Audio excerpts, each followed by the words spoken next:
ଆସନ୍ତୁ ଦେଖିବା ଜଣେ ବରିଷ୍ଠ ରାଜନୀତିଜ୍ଞ ବିଜେଡିର ନାରୀ ନେତ୍ରୀ ବିଜେପି କେମିତି ଜିତିଲା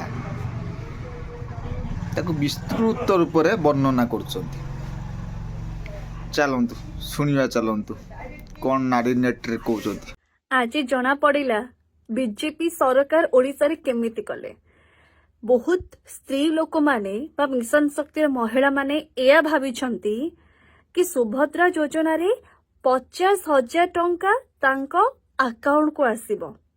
ନ୍ୟୁଜ 18 ର ଗୋଟେ ନ୍ୟୁଜ ଆସିଛି, ତାକୁ ଦେଖିବେ ଆଜ୍ଞା। ଏତେ ହସ ମାଡ଼ିଲା। ସେଟା ଆଜ୍ଞା 50,000 ଟଙ୍କା ଆପଣଙ୍କ ଆକାଉଣ୍ଟକୁ ଆସିବନି, ସେଇଟା 50,000 ଟଙ୍କାର ଗୋଟେ ଭାଉଚର ଆସିବ, ଯୋଉଟା କି 2 ବର୍ଷକୁ 25,000 ଟଙ୍କା ଲେଖେ ଆସିବ। ଆଉ ସେ ଭାଉଚର କାର୍ଡ ଦେଖେଇକି ଆପଣ କଣ କଣ କିଣାକିଣି କରିବେ ସେଟା ଆପଣ ଜାଣିଛନ୍ତି।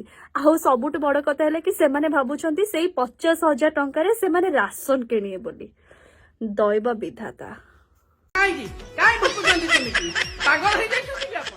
ମାଲୋ ବେଶୀ ହସିବନି, ମାନେ ବେଶୀ ଜୋର ହସିଲେ ପାଡ଼ି ଦିଅନ୍ତି ଲୋକ। ଆଚ୍ଛା, ତମର ସୁଭଦ୍ରା ଆସିଛି ନା? ଏ ଯେଉଁ ବାଉଚର ଦେଲେ ନା କ୍ୟାସ୍ଟାକୁ ଆକାଉଣ୍ଟରେ ଦେଇଦେଲେ?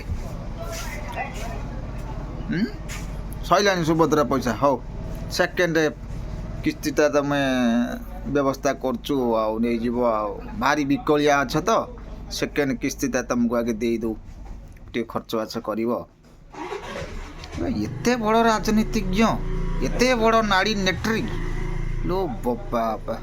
ନମସ୍କାର ଆଜ୍ଞା, ତମକୁ ନମସ୍କାର। ନାରୀ ନେତ୍ରୀକି ନମସ୍କାର।